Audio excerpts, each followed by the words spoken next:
अधूरी मोहब्बत। अमृतसर की तंग गलियों में रहने वाले आर्यन और मीरा की कहानी किसी फिल्मी प्रेम कथा से कम नहीं थी। दोनों बचपन के दोस्त थे, हर खुशी और हर दुख में एक दूसरे का सहारा। स्कूल के दिनों में ही उनके बीच कुछ ऐसा जुड़ाव हुआ कि दोस्ती कब प्यार में बदल गई उन्हें पता नहीं चला। आर्यन एक मिडिल क्लास परिवार से था, जबकि मीरा का परिवार अमीर और प्रतिष्ठित था। मीरा के पिता उसे एक ऊंचे खानदान में ब्याहने का सपना देख रहे थे और यही उनकी मोहब्बत की सबसे बड़ी मुश्किल थी। मीरा और आर्यन अक्सर पुरानी हवेली के पीछे छुपकर मिला करते थे। वहां बैठकर घंटों बातें करते, एक दूसरे के सपनों को साझा करते। एक दिन हम दोनों अपने छोटे से घर में रहेंगे जहां कोई हमारी मोहब्बत के खिलाफ नहीं होगा, आर्यन कहता है। तो मीरा उसकी आंखों में खो जाती है, मगर उनकी ये खुशियां ज्यादा दिन तक नहीं टिक पाई। एक दिन मीरा के पिता को उनके रिश्ते का पता चल गया।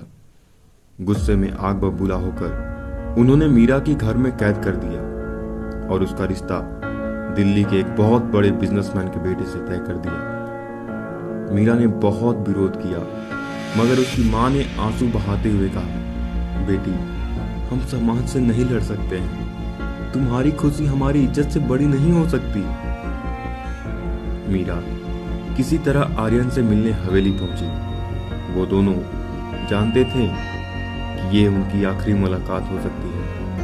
आर्यन की आंखों में दर्द था, लेकिन वो मीरा को दुखी नहीं देखना चाहता था। उसने उसका हाथ पकड़कर कहा, अगर हमारी मोहब्बत सच्ची है तो एक न एक दिन हम जरूर मिलेंगे, लेकिन अगर तकदीर हमें जुदा करना चाहती है तो बस इतना याद रखना कि मैं हमेशा तुम्हारा इंतजार करूंगा। मीरा फूट फूट कर रो पड़ी। उसने आर्यन को कसकर गले लगाया और फिर बिना पीछे देखे चली गई। मीरा की शादी हो गई, वो दूर चली गई, लेकिन उसका दिल वहीं अटका रहा। आर्यन ने भी शादी नहीं की। वो रोज हवेली के पास जाकर बैठता और मीरा की यादों में खो जाता।